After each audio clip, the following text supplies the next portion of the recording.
Hey everybody, happy Saturday, and welcome to DadPooL's Discussions. I am your host, the one and only DadPooL. Today is day 21 of DadPooLoWeen. And let me tell you, this movie I just could not wait to watch and to discuss all my theories, discuss how this film just changed horror movies going forward, changed the slasher genre. I was digging deep in the rabbit hole today, found a few articles with some theories regarding Freddy, regarding this movie, again, day 21, Wes Craven's New Nightmare. This is the seventh entry in the Nightmare on Elm Street film series, directed and written by Wes Craven. This movie came out in 1994, October 14th of 1994. It's approximately 112 minutes long, had a budget of around $8 million, and made about $20 million at the box office, which is, to me, astonishing, and it extremely underperformed, knowing how popular, you know, almost 30 years later, how adored and how loved this film is in the franchise. This movie does serve as a standalone installment, but if you watch New Nightmare, and there's scenes in it that kind of, like one in particular towards the end, when Nancy goes to, she's in uh she's in Dylan's room, and she's taking the pills, and she's going underneath the sheets, and she slides down almost like a slide, and comes out of like Freddy's mouth, lands at the bottom.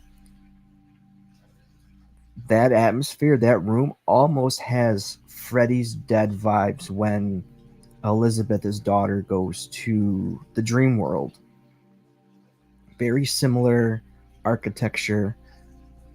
The setting just seems eerily similar, with snakes and different figures carved in stone.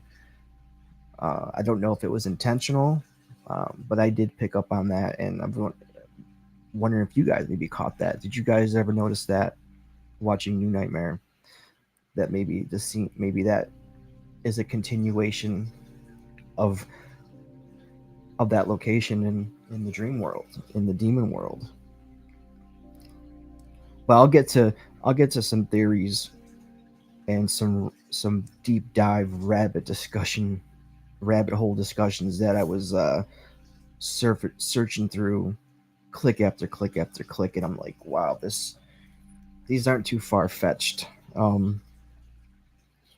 So this movie stars Heather Langenkamp as herself, and a version of Nancy Thompson. Same for Robert Englund. He plays himself, and he plays Freddy Krueger. Stars Miko Hughes as Nancy's or Heather's son, Dylan Porter, who also starred in Pet Sematary as Gage. We have John Saxon, who plays himself, and Donald Thompson, Nancy's father in Nightmare on Elm Street. We have the debut Middendorf, who plays Julie. She's Dylan's babysitter in the movie. We have David Newsom, who plays Chase Porter, which is Heather Langenkamp's husband in the film, Dylan's father. We have Fran Bennett as Dr. Christine Hefner. We have Wes Craven, who plays himself. We have Robert Shea, who plays himself. Sarah Risher plays herself. Sam Rubin plays himself. Marianne Medalena plays herself. These are all people from New Line Cinema that are playing themselves. We have Robert Shea's wife, Lynn Shea.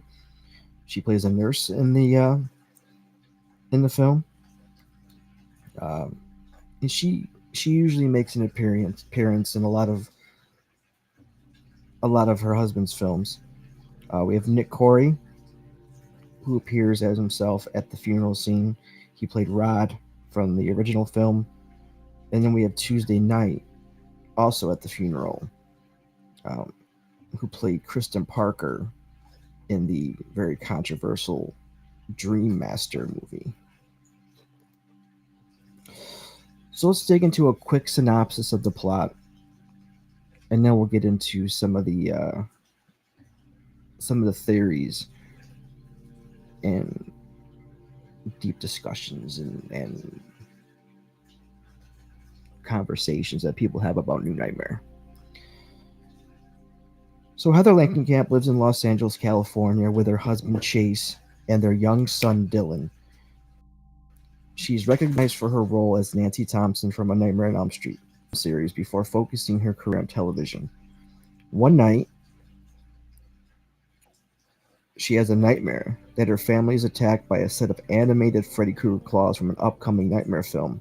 And we see that in the opening. It really mimics the first Nightmare scene where we see a mysterious unknown figure person building a set of claws similar to the opening scene of the 1984 Nightmare on Elm Street.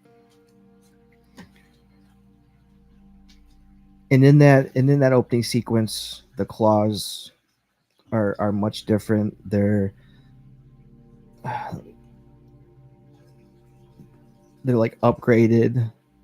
They look more realistic, and they're just it's more of a robotic type of Freddy Krueger claw. So in the opening sequence, two of the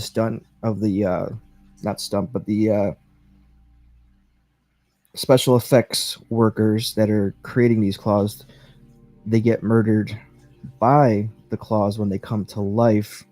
People thinking it's like maybe a short or like a glitch in the electrical system, but the claws do come to life while they're on set working on a new Nightmare film. But waking up to an earthquake that's actually going on, she sees that there's faint cuts on Chase's finger, exactly like the ones that she had seen happen to him in his dreams, and he just blames it on maybe the mirror breaking, and it's just a coincidence from the earthquake. And she quickly dismisses the notion that it was caused by the claws. So Heather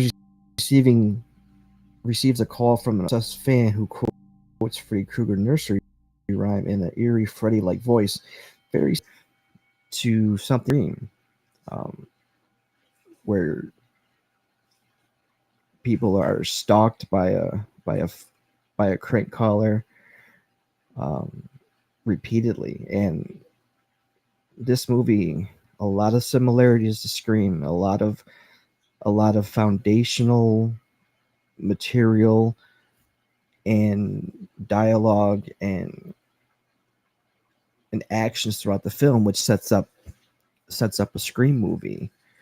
Even the voice sounds just like Ghostface when you hear it on the phone with Nancy. So as she's getting these crank calls, this kind of coincidence occurs when she's having an actual meeting with New Line Cinema, where she has pitched the idea to reprise her role as Nancy in a new Nightmare film, which, unbeknownst to her, Chase has been secretly working on. She returns home and sees Dylan watching her original film, and Dylan has a severely traumatizing episode where he screams at her, he's flipping out, and almost in a hypnotic psychosis events. It's great acting by young Nico Hughes. So the frequent calls and Dylan's strange behavior cause her to call Chase, and he agrees to rush home from his workplace in Palm Springs as the two men from the opening dream did not report in for work. Chase is falling asleep while driving, and similar to Nancy in the tub in the first one, where the claws are like coming at her between her legs, we see the claws coming between her husband's legs, in a um, very similar approach to the first movie. So he falls asleep while driving and is slashed by Freddy's claw and dies. Dylan is extremely affected by his death, which concerns Heather's longtime friend and former co-star John Saxon. He suggests that she seeks medical attention for Dylan and herself.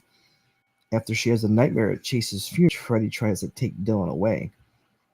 And that's the beauty of this movie. Like, the shift from reality to dream, watching this for the first time, it's done so perfectly. It's hard to keep up with what's reality and what's dream. In this movie, it's fantastic. Dylan's health continues to deteriorate, becoming increasingly paranoid about going to sleep and fearing that Freddy Krueger, even though Heather has never shown Dylan her films, he's seen Freddy. He knows of Freddy. He's aware of what's going on. So she visits nightmare creator Wes Craven, who admits to having precognitive nightmares, that the films captured an ancient supernatural entity which now has been freed after the film series ended with the release of Freddy's Dead: The Final Nightmare. In the guise of Freddy, the entity now focuses its primary foe on Heather, as killing her will allow it into the real world.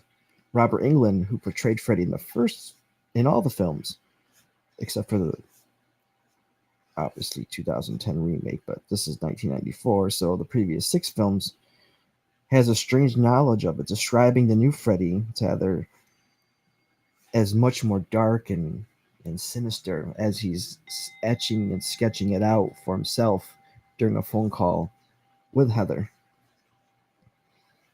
Following another earthquake, Heather takes a traumatized Dylan to the hospital, where Dr. Hefner, suspecting abuse, suggests he remain under observation.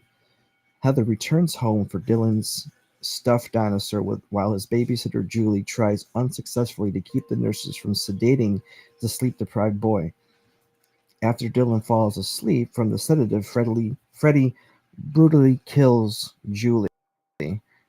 Um, and here's some of the scenes from that encounter. So we see Freddy behind Julie. Dylan knows what's going on, but has no idea of what is happening. And so Freddy attacks her. Similar scene to Tina being killed in the first nightmare. Bodies being dragged on the floor, up the wall, up to the ceiling, and then you get that line, "Hey Dylan, ever play Skin the Cat?" And Dylan's freaking out. Freddy is like taunting him before he just finishes the job. And once Julie is dead, you see Dylan like scream, and he's screaming for Rex, and he wants to go get his protector. So then we see Dylan's missing in the hospital. No one knows how he got out, and Heather's telling the doctor, well, he sleepwalks so he can get out and leave without anyone knowing. So we see Dylan leaving. Heather's chasing him across the interstate as Freddy is helping Dylan across this busy highway. We kind of see a similar scene from Pet Sematary, where a tractor trailer is approaching young Dylan, very much like Pet Cemetery when Gage dies and that tractor trailer is approaching him. But Freddy, this time in this movie, he doesn't get hit by the helps him, lifts him up by his claw as he appears in the sky as a huge figure, gets him across the highway. Upon returning home, Heather realizes that reality is starting to overlap with Freddy's make-believe realm, with Saxon as Nancy's father, Donald Thompson, and her street, the exterior of her house, and her clothes have all been transformed into Nancy's. When Heather embraces Nancy's role, Freddy emerges completely into reality and abducts Dylan to his world. All it took was for her to fully embrace that she was becoming Nancy again by saying, I think it was, I love you too, Daddy. And those words just put Freddy over the edge and allowed him to start his plan and come into the real world. Come into Freddy's world. So Heather finds a trail of Dylan's sleeping pills and falls into a hellish construct of Freddy's boiler room. But I don't think it looks more like a boiler room. I think it looks similar to Freddy's Dead in that ending setting when Elizabeth goes into the 3D world of Freddy's head. Just the architecture alone, the statues, the symbolism, all reminds me of Freddy's Dead in that end scene. Freddy fights off Heather and chases Dylan into a furnace. Dylan escapes the furnace, doubles back to Heather, and together they push Freddy into the furnace and light it, destroying both the monster and its reality. Very similar to the story of Hansel and Gretel, which is Dylan's favorite story to be read, to be read to be read by his mom. So it's only fitting that the ending of Hansel and Gretel has the title characters pushing that witch into her own oven, and that's how she's killed. Similar to how Dylan and his mom pushed Freddy and locked him in that furnace. And the only part of the movie I didn't like was that end scene when Freddy is burned and blown up and it's kind of going through a warped looking face. I didn't like that part. It's the only thing I didn't like about the movie.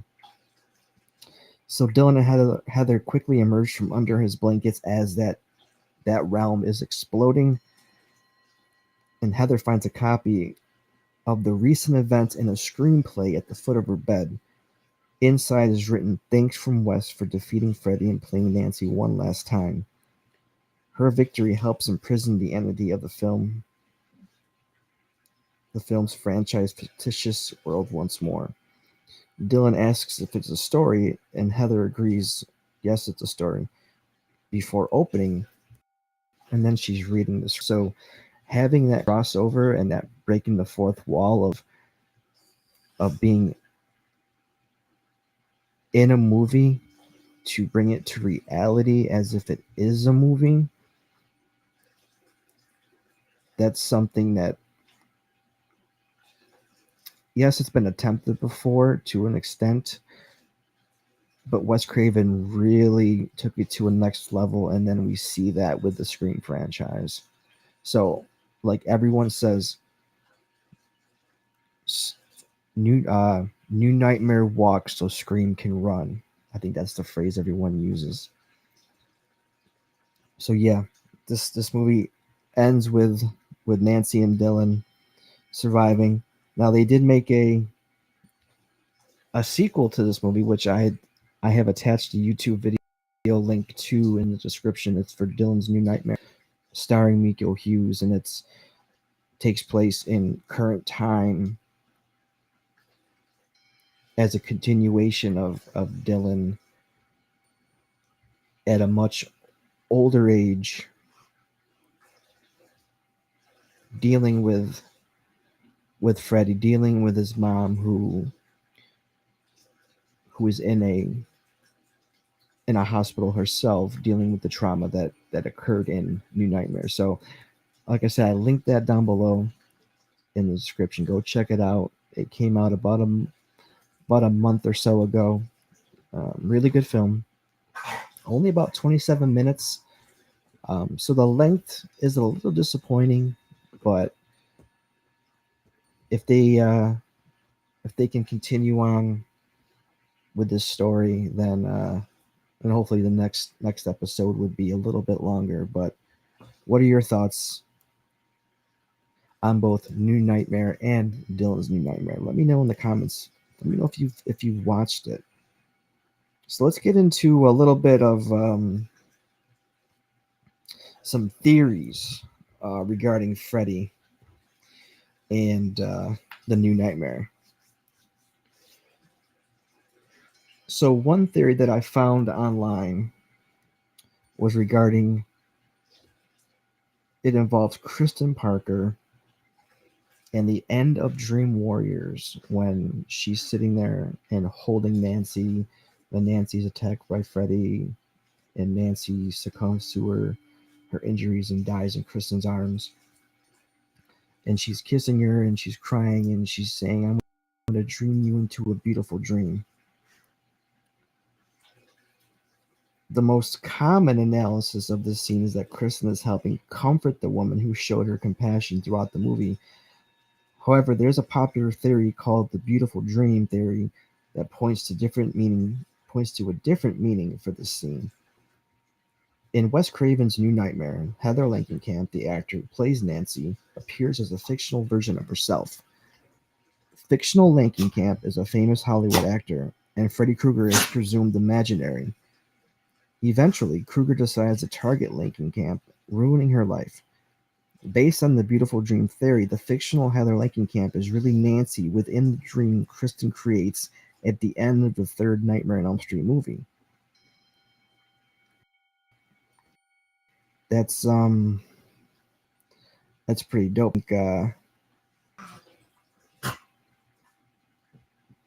That this beautiful dream, which wasn't so beautiful to begin with,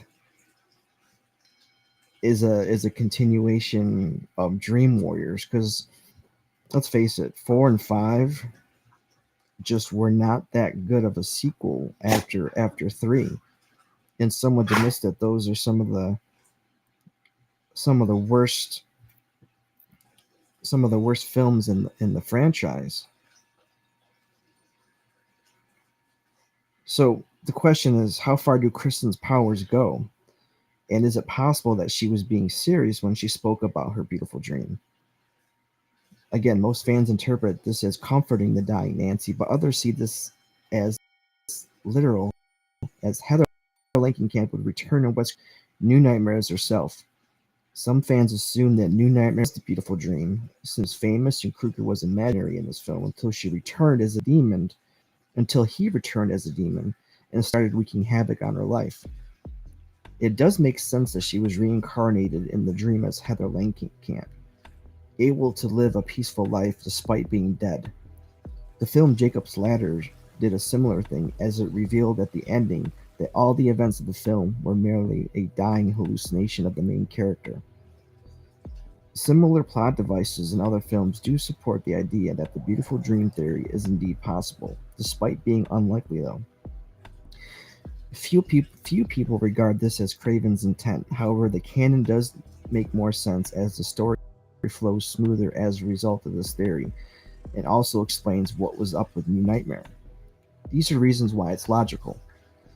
It explains why Langenkamp reappeared in the meta film New Nightmare. It explains why Krueger started terrorizing Langenkamp there, because her dream was too beautiful. It explains what Kristen meant by the phrase beautiful dream. In New Nightmare, there's a scene where Langenkamp says, "Screw your past." This is the line from the first film. Some view this as a simple reference, while others see this as the literal Heather Langenkamp was repeating her life as Nancy Thompson in the dream. Really, really interesting stuff.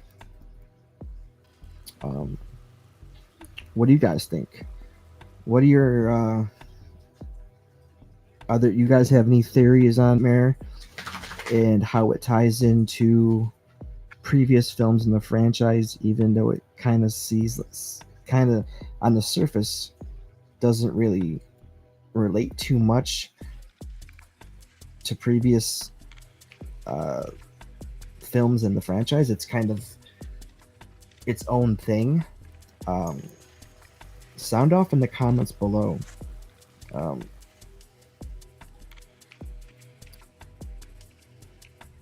there's also what fans are really upset about is Freddy's look. They're not too happy with this the trench coat look, the black leather pants. You know, his face, the scars, the burns are more deep and defined, and his sweater is just a thicker or more raised type fabric. I could disagree more. I think this is the best look of Freddy in a film to date. Second only to the look of Freddy versus Jason. I think the look of Freddy truly became that dream demon in Freddy versus Jason, and this is one step towards that reality of his look.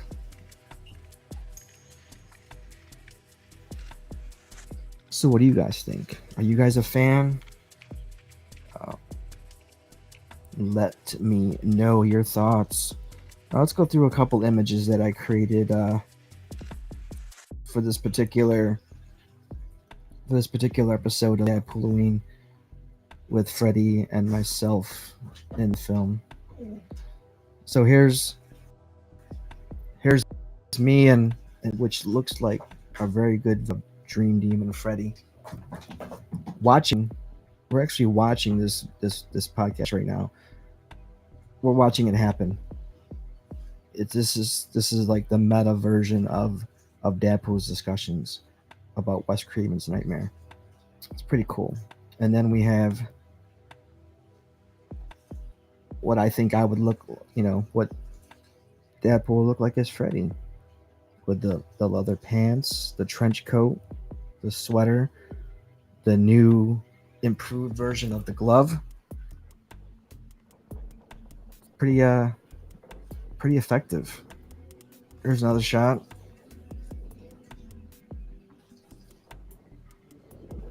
Look at those claws. Those claws are pretty nasty. And the way his sweater kind of correlates with DadPooL's uniform or outfit. It's I think that's a beautiful picture. And then this last one. Are you guys ready? Yeah, you guys ready for Freddy? What do you guys think? Which one's your favorite? Which one's your favorite? I even go a step further. What is your favorite Freddy movie in the franchise? And we'll only do it up to New Nightmare, because we're not going to touch on the remake or Freddy versus Jason, because I have later videos coming out at a later time discussing those films, so in which I have some theories about Jason and Freddy, some really interesting just a different take on what was happening in part 7, part 8, or part 8, part 9, part 10, leading up to Freddy's Dead, or Freddy's versus Jason. I apologize. So in order to find out about those videos and other videos that are coming, you gotta hit that notification bell. Hit that notification bell, turn to all, hit the like, hit the subscribe, hit the follow. You guys will get the alerts of when new content is coming. and we have plenty of content coming over the next few months. Uh, even though DadPooLoWeen is ending in about 10 days, we have another series that'll be starting immediately after DadPooLoWeen. It's going to be DadPooL's Discussions Horror Then and Now, where I discuss original horror franchises and compare them to the remake and reboots of said franchise. So it'll be a very debated discussion, very interesting take. I'm sure a lot of people have opinions on remakes and originals, so I hope that you guys will stop by, and if you wanna, come on the video, discuss it. If there's a franchise that you like that had a reboot to it, and you want to talk about the original versus that reboot, then come on, join me in the discussion. The door is open, the microphone is all yours, and come on, and we can get down and discuss whether we love it or hate it. So yeah, and then starting December 1st, we have the 25 days of horror, Christmas horror, where I'll be talking about different Christmas horror slasher, Christmas, like dark themed Christmas movies or horror slasher movies that are out there. And there's a lot out there. I've only seen a handful, so the list that I have, I can't wait to go through for the first time and have a fresh perspective on it, and have a new opinion.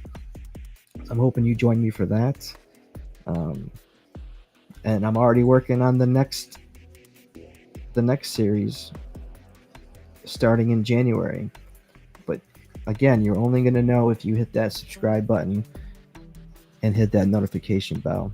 It takes just a couple seconds, and I would appreciate if you come and tag along for this journey that I'm embarking on down horror and discussing, the originals, the remakes, the different holiday themed horror films. So again, I appreciate everyone who has dropped by, who shows up in the comments, stops by the live stream, or even watches it after the fact it comes out. I'm so thankful, and words can't describe how appreciative I am of all of you. So before I get out of here, again, we talked about Wes Craven's New Nightmare today. That was the movie for DadPooLoWeen Day 21. So a couple things that I'm just going to ask you guys to do is, one, watch a movie. Go enjoy a film. There's plenty of, like I say all the time, there's plenty of sites and apps that are free where you can watch a lot of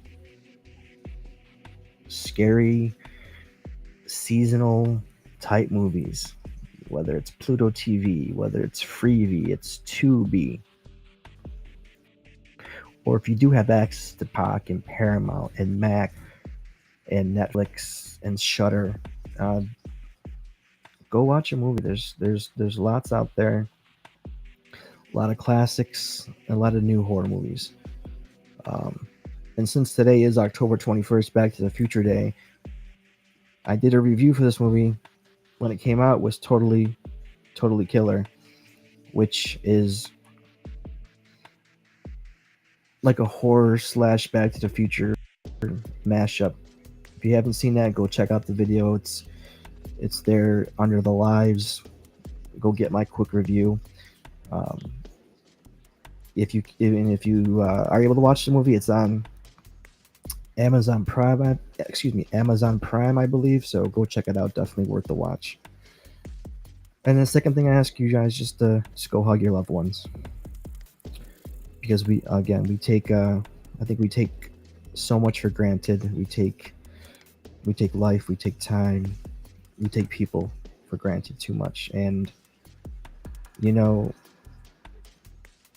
I think this has to be said, and I hope the people that it involves are listening, because it's one thing if you disagree with me or have an issue with me, but when you drag other people into it and you push other people away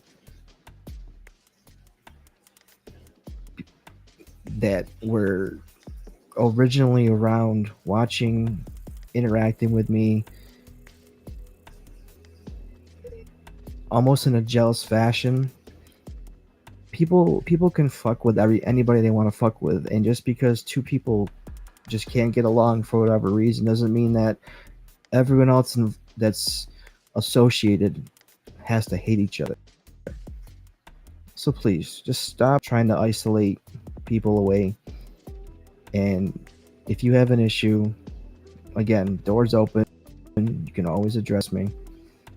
I think we're at a point now where shit, I want it hashed out. I want it fixed. I want it just resolved. Whether it goes forward and we make content, or we just go forward, but knowing that shit's resolved and there's no more trash talking. That's where it needs to be, because recent activity and you know not allowing me to participate in things with people that I'm cool with, but since you're messing with them now, it's not allowed to. I'm not allowed to. So I think it's pretty fucked up, and I'm not gonna call you out name, but you know who you are, and you need to fix shit. And on that note, I'll see you in the next video.